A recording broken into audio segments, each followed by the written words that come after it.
Hey there, greetings from Phoenix, Arizona and the Valley of the Sun. Old Guy in a Tesla here, and I'm on a mission to help you understand what to expect out of your full self-driving experience.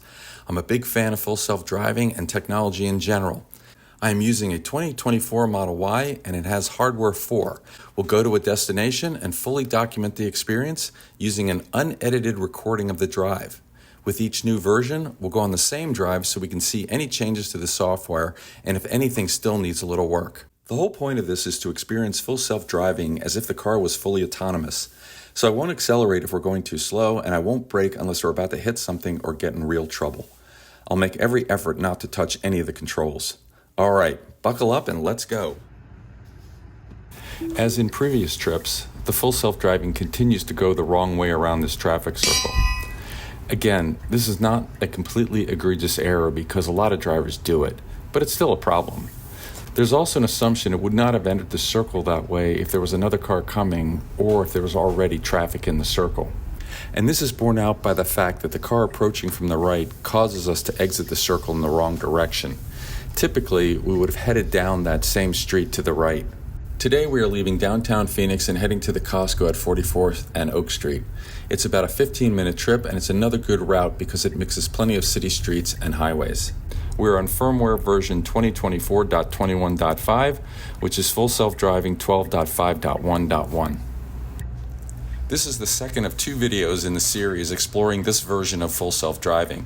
The other one is driving to Whole Foods if you'd like to see that video. This turn is a little cleaner than one we typically make if we had gone down the right street after the traffic circle. However, there's a lot more visibility to the left, and there's also a traffic light about a block to our left. This turn is a nice smooth transition into the traffic flow with good acceleration.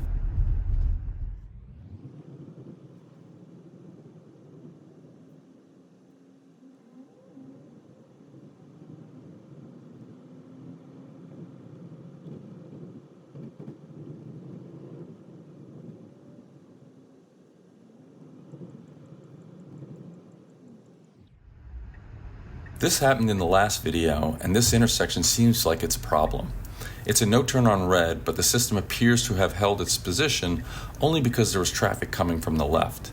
It's a heavily traveled road and the cars can be driving relatively fast. There is a Starbucks that's built almost to the edge, with about a sidewalk between the building and the road. That, coupled with the other row of cars turning left, doesn't provide that much visibility. However, once there's a break in the traffic, it does go ahead and run the red light. Again, while the system is allowed to break the law, you should think twice about intervening in situations like this.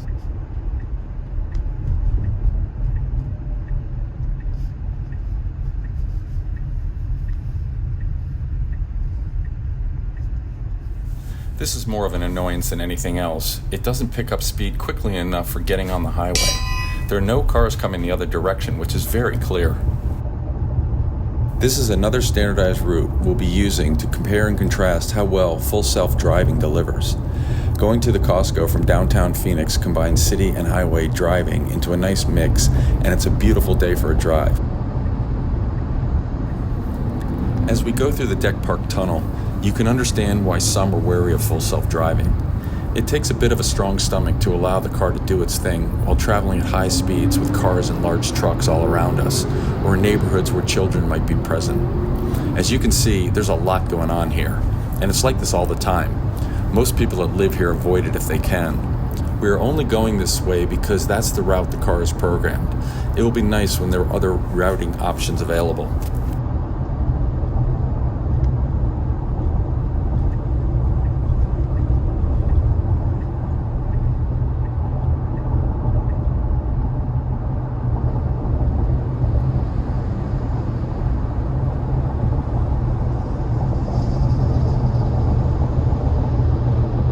The system can't seem to make up its mind here on getting over, using the turn signal twice before finally switching lanes.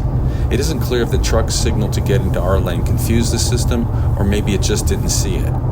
It also tries to move over, but then it looks like another car moves into our lane before it can complete the lane change. It finally gets over to the correct lane, although cutting it a little close.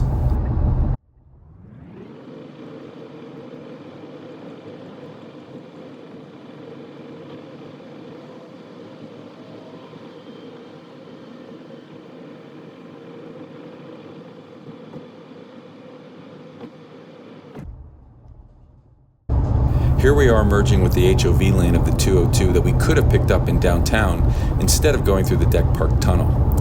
You might have seen it all the way over to the left as we exited the tunnel. It'll be nice when the system can finally use these HOV entrances and exits.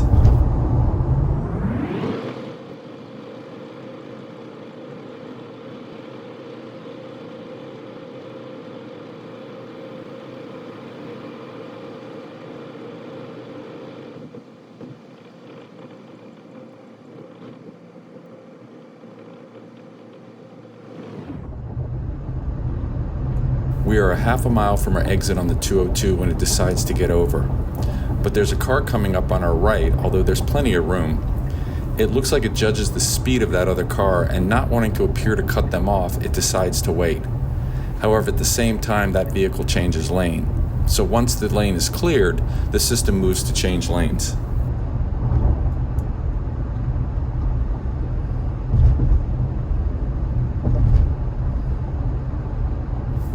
As you can see at the top of the screen, the system is providing insight into how it's driving and why it's making certain decisions.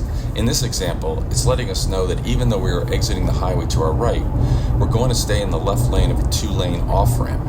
This is because we'll be veering left just after we complete the exit. This is great information for us, and I think there needs to be a better balance between distractions and providing information to increase the level of confidence in the decision-making that's sorely lacking.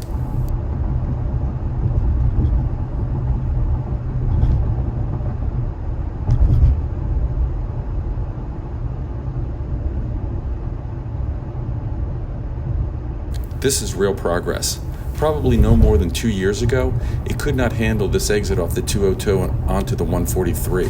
This was way before all the street integration. It would follow this path to the left fine, but when it came to the exit here as it curves right, it would automatically disengage the system. It couldn't handle this either because of the tightness of the turn or the inability to see over the horizon at the end, or maybe because it lacked this street integration, or maybe because of all three. Now you can see it's a very smooth transitioning onto Route 143.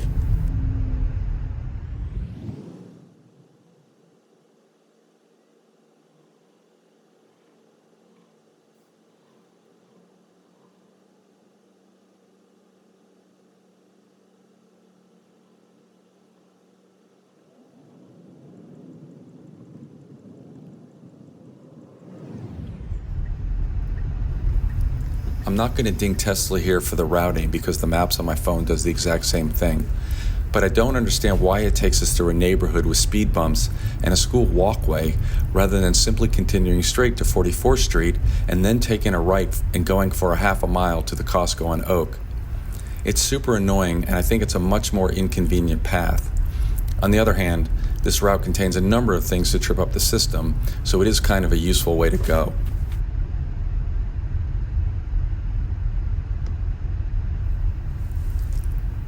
It does see all 3 speed bumps through this neighborhood, which I know is another new feature of this version of the software. Even with all the school signs warning of children in the area, the system handles this very well. In prior versions, it would just blow right through them. And it does appear to pay attention to the temporary speed signs.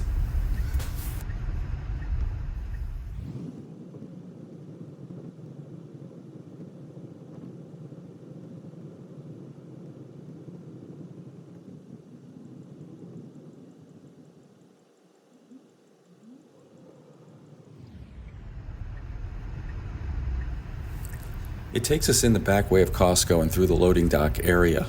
Unfortunately, the system doesn't see the brightly painted yellow speed bumps here. They're not nearly as tall or as wide as the earlier ones on our trip, so that might be why. And they are so close together, we're only going to ding the scoring once for both of these speed bumps. All in all, not a bad trip to CostCo with only a few grumpy comments. As shown on the screen, there were a number of issues but no interventions. In summary, a very good driving test for this version. In the following weeks, we'll have comparison scores for each drive, and that will provide a good indication on progress, hopefully. However, as a general rule, I only want to show our trip to the destination because I want to keep the video short and to the point and try to ensure some level of consistency as I do these each time there is a new version of the software available. However, on the way back from CostCo this time, I did have to disengage the system during what was looking like a relatively uneventful trip. So while it's not part of the scoring, I did want to point this out. As we were entering the 202 here from the feeder ramp, it's a sort of tricky merge because the lane we are in almost immediately turns into an exit-only lane onto 32nd Street. This is further complicated by the fact that there is a rather large truck that is matching our speed in the lane to our left. Regardless, the car doesn't figure out how to merge and gets trapped, and this is where it gets a little hairy as we head towards the gore zone. Under normal circumstances, I never would have let the system get to this point where I would have to be forced to take control. I would have disengaged much earlier, but I did want to see what the system would do, and obviously it didn't handle this very well. Again, this is a good reminder to always be in control of your vehicle. By the way, when two roads merge, that point is typically referred to as the gore zone, or merge nose. It is that triangular piece of land found where the roads merge or split. Gores on freeways in the United States and Canada are frequently marked with stripes or chevrons at both the entrance and exit ramps. This one, however, did not have one of those markings and again could have contributed to how it was handled at this exit. And that's a wrap. Feedback is great, so anything constructive will be appreciated. Thank you for watching An Old Man in a Tesla. I hope you have a pleasant week and be sure to have fun while you're driving.